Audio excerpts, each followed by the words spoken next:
यह तुम्हारी शैया है राजकुमार। संध्या हो गई है, अब तुम विश्राम कर लो। हे गुरु, मुझे खेद है कि मेरे कारण आपका अपमान हुआ।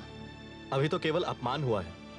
यदि अभी तुमने हमारी बात नहीं सुनी, असुर नीति का अध्ययन नहीं किया, तो अगली बार हमारा वध भी हो सकता है। जग की यह रीति है कि शिष्य गुरु को दक्षिणा देते हैं, परंतु तुम्हारे रूप में हमको एक ऐसा शिष्य मिला है जो दक्षिणा के बदले दंड दिलाने के लिए तत्पर है।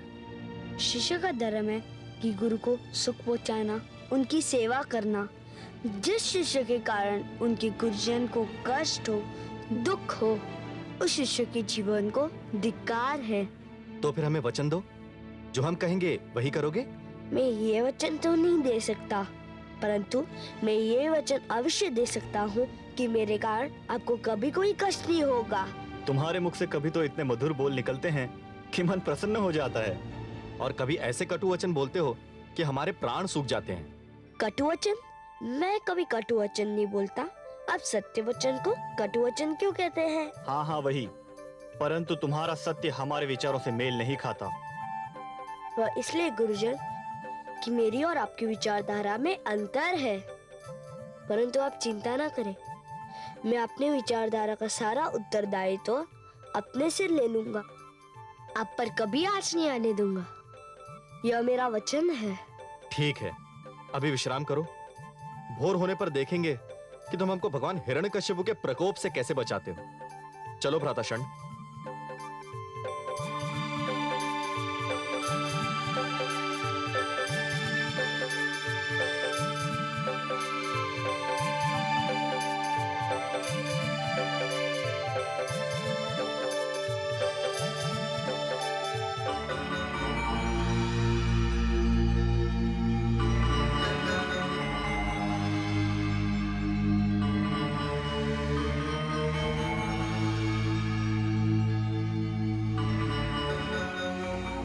स्वामी,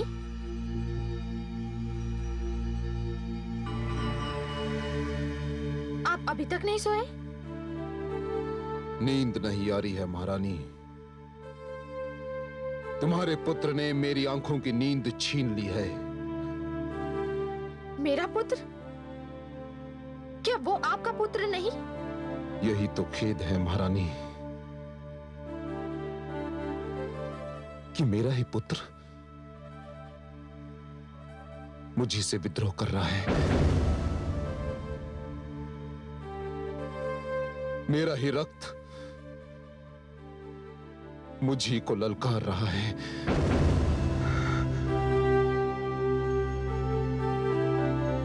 एक रात्रि वो थी जब वो यहां आने वाला था। उस रात्रि प्रसन्नता के कारण मुझे नींद नहीं आ रही थी, और एक रात्रि ये है जब उसकी बातों ने मेरे तन मन में आग लगा दी है। और आज मुझे क्रोध के कारण नींद नहीं आ रही है महारानी।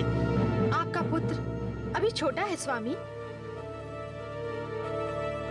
परंतु महारानी, मैं ये सहन नहीं कर सकता कि सारा संसार मुझे ईश्वर मानता है और मेरा ही पुत्र अपने मन में विष्णु की मूर्ति बसाए बैठा है। विष्णु की मूर्ति हठ धर्मी पर तुला हुआ है वो। यह बालहट है, और बालहट का उत्तर क्रोध से देना उचित नहीं स्वामी। हम उसे प्यार से समझाएंगे तो वो अवश्य मान जाएगा। पुत्र है, उस पर प्यार भी आता है, किंतु विद्रोही है, इसलिए उस पर क्रोध भी आता है। मुझे भय है महारानी, कहीं मेरा क्रोध मेरे प्यार की सीमा को लांघ ना जाए। उसे मुझे ईश्वर मानना ही होगा। ऐसा ही होगा स्वामी। आप उसके गुरुजनों पर भरोसा कीजिए। महारानी, और यदि ऐसा नहीं हुआ तो पुत्र प्रहलाद की मृत्यु निश्चित है, निश्चित है, निश्चित है।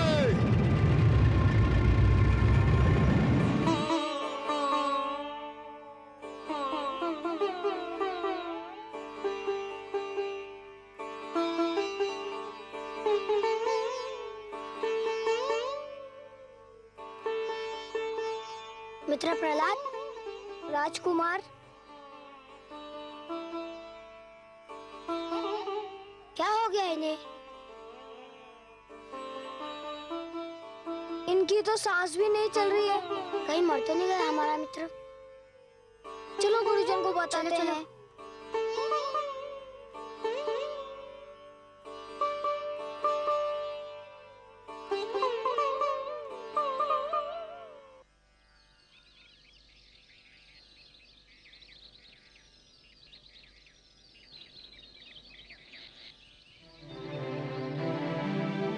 गुरुदेव, गुरुदेव शीघ्र चलिए, राजकुमार प्रहलाद को कुछ हो गया। क्या हो गया है? उनकी सांस नहीं चल रही क्या? है। हाँ गुरुदेव, लगता है वे मर गए। क्या कह रहे हो? यह तो अनर्थ हो जाएगा। चलो भ्राता, चलो चलो। प्रहलाद, शिष्य प्रहलाद, राजकुमार, राजकुमार की सांस नहीं चल रही है, नाड़ी भी नहीं चल रही है। हम तो मारे गए भ्राता षंड। ये किस संकट में डाल दिया राजकुमार ने? अगर भगवान हिरण्यकशिपु को सूचना मिल गई तो अनर्थ हो जाएगा भ्राता।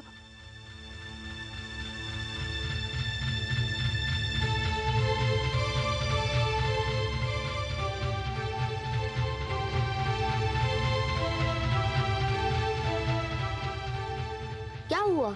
आप लोग इतने भयभीत क्यों दिखाई दे रहे हैं? भयभीत? आपने तो हमारे प्राण ही संकट में डाल दिए थे। क्यों? हम तो समझे थे कि आपको कुछ हो गया है। कुछ नहीं हुआ था मुझे। कुछ नहीं, परंतु यह सब क्या था? हे गुरुजन, आप लोग अकारण घबरा गए। कुछ नहीं हुआ था मुझे, मैं तो केवल योगाभ्यास कर रहा था। योगाभ्यास? हाँ, इसे शवासन कहते हैं। शवासन? हाँ, इसे योग मुद्रा भी कहते हैं। इसमें श्वास को भीतर ही खींचकर भीतर ही रोक लिया जाता है और प्राणों को शरीर के ब्रह्मांड में अर्थात मस्तिष्क में स्थिर कर दिया जाता है।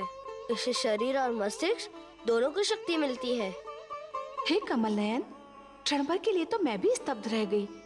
मुझे अचरज हो रहा था कि पुत्र प्रहलाद की जीवन लीला इतनी शीघ्र कैसे समाप्त हो गई। महादेवी, पुत्र प्रहलाद की जीवन लीला अभी तो आरंभ ही नहीं हुई है, तो वो समाप्त कैसे होगी? प्रहलाद प्राणायाम का अभ्यास कर रहा था। प्राणायाम जो योग क्रिया का एक अंश है, श्वास पर नियंत्रण पाने का गुर है। और हे देवी, श्वास जीवन का दूसरा नाम है। जो श्वास पर नियंत्रण पा लेगा वो जीवन पर नियंत्रण पा लेगा। ये सब पुत्र प्रहलाद को देवर्षि ने सिखाया था। हाँ महादेवी, देवर्षि ये जानते हैं कि इस योग क्रिया का महत्व आने वाले युगों में जाकर ही जान पड़ेगा। आने वाले युगों में धरती पर जनसंख्या इतनी बढ़ जाएगी, इतने नित नए आविष्कार होंगे कि वातावरण दूषित हो जाएगा, प्राणवायु विषैली हो जाएगी। और उस समय श्वास पर यह नियंत्रण मानव के लिए बहुत उपयोगी सिद्ध होगा। आप सत्य कह रहे हैं सर्वज्ञ। आने वाले युगों में योग क्रिया हर समुदाय, हर वर्ग के स्त्री पुरुषों के लिए स्वस्थ जीवन का आधार बन जाएगी। और प्रहलाद के लिए तो यह और भी आवश्यक है महादेवी, क्योंकि अब उसके जीवन में जो घटनाएं घटने वाली हैं, उनमें उसकी ये योग क्रिया ही उसका साथ देगी। प्राणायाम, श्वास पर यह नियंत्रण भू जल वायु हर स्थान पर काम आता है। और उसने ये नियंत्रण क्रिया स्वयं देवर्षि से सीख ली है।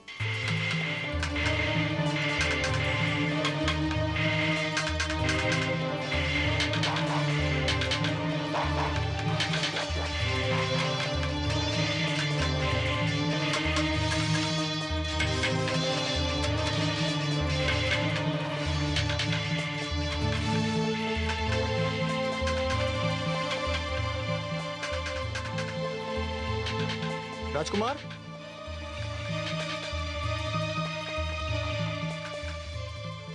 हे गुरुदेव, मैं आपसे कितनी बार विनती कर चुका हूँ कि आप मुझे शिष्य के घर बुलाया करें, राजकुमार नहीं। चलो यूं ही सही, परंतु तुम दूसरे असुर बालकों की भांति शस्त्र विद्या में रुचि क्यों नहीं लेते? हे गुरुजन, शस्त्र विद्या जितनी सीखनी आवश्यक है मैं सीख चुका हूँ। शस्त्र विद्या के नाम पर ये बालक जो कुछ सीख रहे हैं वह मन को हिंसा की ओर खींचता है, और मुझे हिंसा में कोई रुचि नहीं। परंतु शिष्य जिनके हाथों में शस्त्र होते हैं वही तो वीर कहलाते हैं। शस्त्र उनके हाथों में होते हैं जिनके मन में भय का वास होता है। जिनके मन में भय नहीं होता उनके हाथों को शस्त्र की आवश्यकता नहीं होती। तुम तो विचित्र नीति बता रहे हो शिष्य। शस्त्र तो शक्ति का प्रतीक होता है।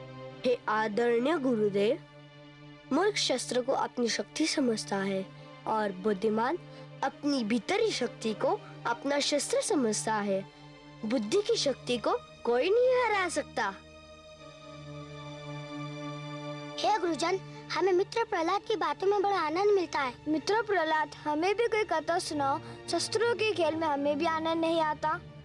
मूढ़ बालक, राजकुमार प्रहलाद की चाल चलने जाएगा तो स्वयं अपनी चाल भूल जाएगा तू। किंतु गुरुदेव, हम अपने आंखों से देख चुके हैं, मित्र प्रहलाद जो कहते हैं सत्य सिद्ध होता है। हम भी इनका अनुसरण करना चाहते हैं। मूर्खो, तुम तो संभवतः बच भी जाओ, परंतु यदि भगवान हिरण्यकश्यप को इस बात की सूचना मिल गई तो तुम्हारे माता पिता का जीवन संकट में पड़ जाएगा। देखा मित्रों, शस्त्र हाथों में होते भी तुम भयभीत हो गए। अपने मन में उन्हें बसा लो जो मेरे मन में बसे हुए हैं। सारा भय दूर कर देंगे। मेरे भगवान विष्णु हृदय से हर भय दूर कर देते हैं। मित्र प्रहलाद, हमें भी कोई कथा सुनाओ ना। भ्राता अमर्क, क्या हम इस बालक को शिक्षा दे सकते हैं? नहीं भ्राता षंड, उल्टे यही हमें शिक्षा दे रहा है। ये तो हमारे लिए बहुत बड़ा संकट खड़ा कर रहा है। पता नहीं इस संकट का उपाय है भी या नहीं। केवल एक उपाय है। क्या? आओ मेरे साथ।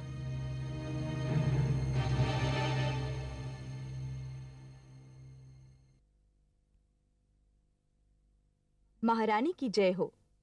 गुरुकुल से गुरु षंड और गुरु अमर्क आए हैं और आपसे मिलना चाहते हैं। इस समय इतनी रात्रि को? कहते हैं कोई बहुत आवश्यक कार्य है। ठीक है, भेज दो। जी महारानी।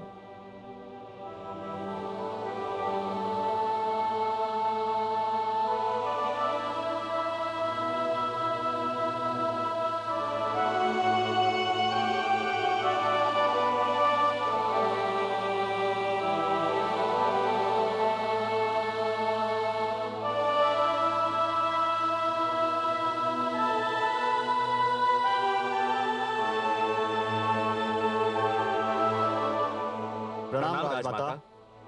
प्रणाम गुरुजन। सब कुशल तो है ना? कुशल होता तो इतनी रात्रि को आपको कष्ट देने का साहस नहीं करते राजमाता। क्या बात है?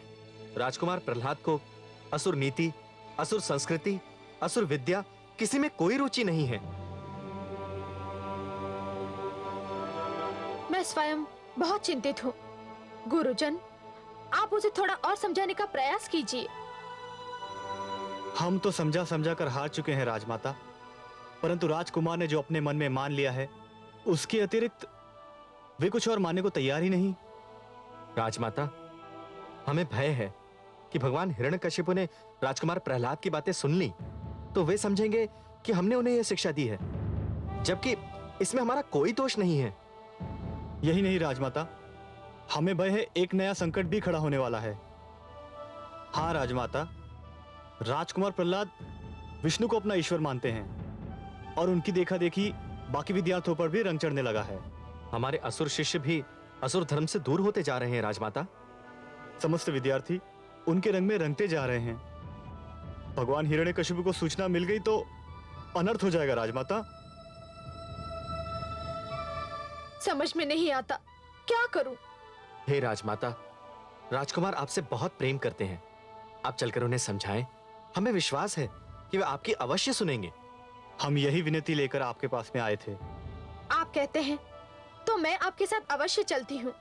उसे सीधी राह पर लाने का प्रयास करती हूँ। धन्य है राजमाता।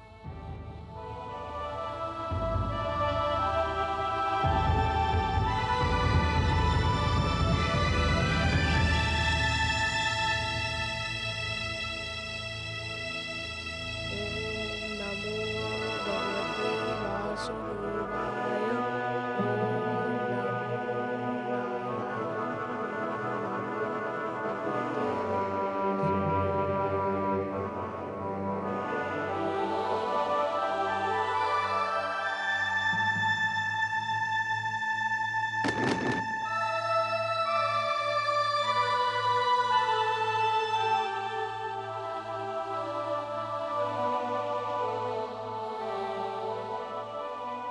पुत्र प्रहलाद,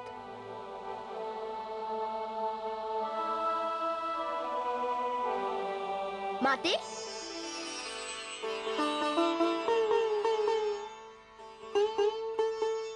माते, आपको देखकर मेरा मन प्रसन्न हो गया। परंतु आपको कष्ट करने की क्या आवश्यकता थी? मुझे बुला लिया होता। पुत्र, यदि आधी रात्रि को मुझको राजभवन छोड़कर तुम्हारी कुटिया तक आना पड़ा, तो इसका अर्थ जानते हो पुत्र? नहीं माते।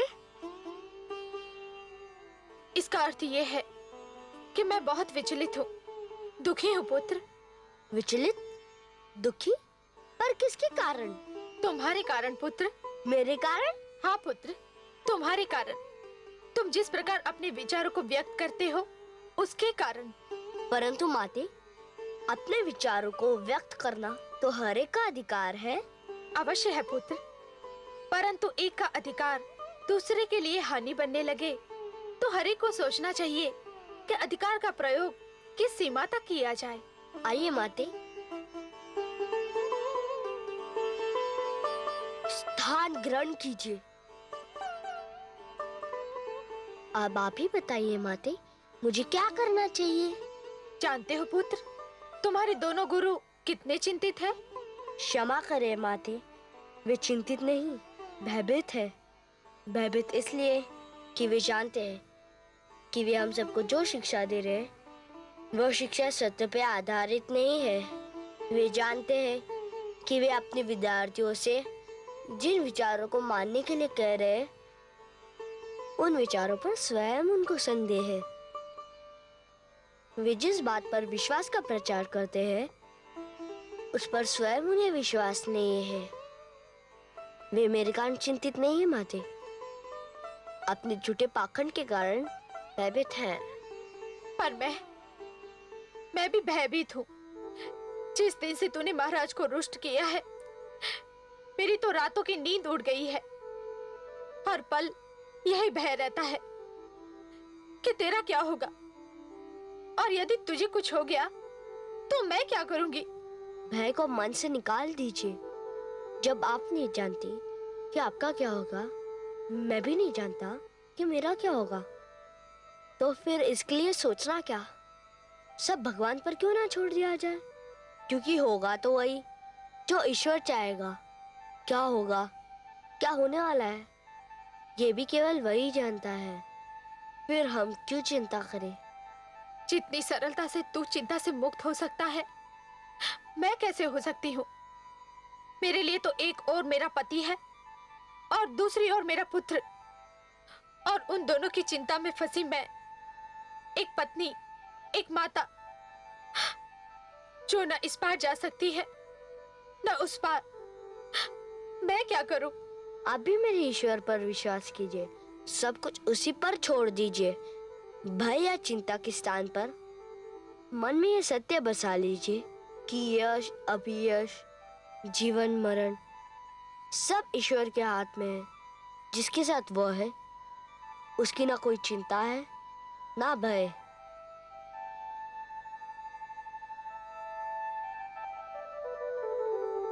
ओम नमो नारायण। ओम नमो भगवते वासुदेवा। ओम नमो भगवते वासुदेवाय। ओम नमो नारायण।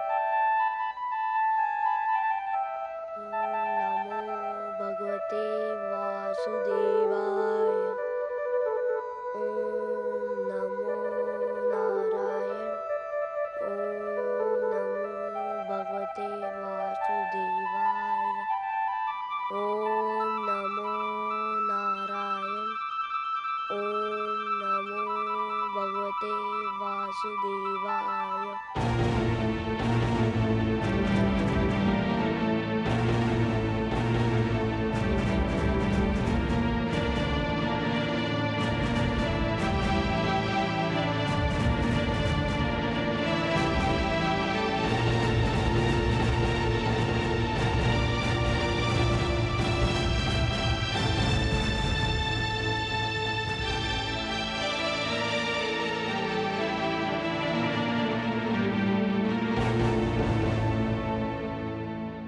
भगवान हिरण्यकशिपु की शक्ति इतनी रात्रि को कहां से आ रही है?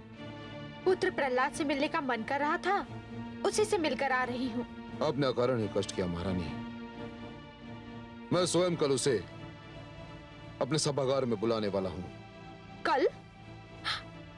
नहीं स्वामी, इतनी शीघ्र मत बुलाइए उसे। उसकी शिक्षा में बाधा आएगी।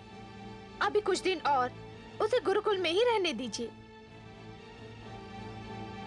इसका अर्थ यह हुआ कि उसे मिलने के पश्चात आपको यह ज्ञात हुआ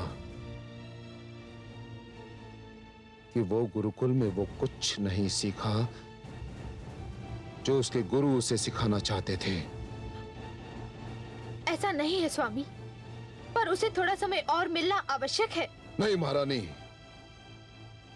मैं और अधिक समय नहीं दे सकता। ये प्रश्न भगवान हिरण्यकशिपु के मान सम्मान का है। ये प्रश्न हमारे अभिमान का है। मैं कल ही सेनापति अश्वमित्र को भेजकर प्रहलाद को सभागार में बुलाने का आदेश देता हूं।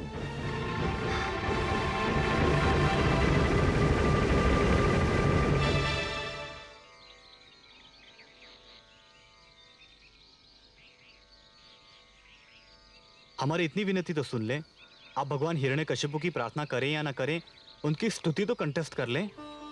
हे गुरुदेव, अब जानते हैं कि आप जो कह रहे हैं वह मेरे पिताश्री के भय से कह रहे हैं, अपने मन से नहीं। अब जानते हैं कि किसी राजा की स्तुति नहीं की जाती, केवल ईश्वर की स्तुति की जाती है, और मेरे ईश्वर नारायण है। मुझे उनकी स्तुति कंठस्थ है। मित्र, हमें भी बताओ क्या स्तुति है? सुनोगे? हाँ हाँ, अवश्य सुनेंगे। अरे अरे, यह क्या अनर्थ कर रहे हो? हम मित्र प्रहलाद से स्तुति सुनेंगे। तो सुनो, आओ मेरे साथ।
प्रहलाद, ये तुम क्या कर रहे हो? राजकुमार,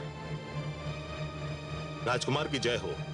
भगवान हिरण्यकश्यप ने आपको आपके दोनों गुरुओं सहित सभागार में उपस्थित होने का आदेश दिया है। आपको अभी चलना होगा।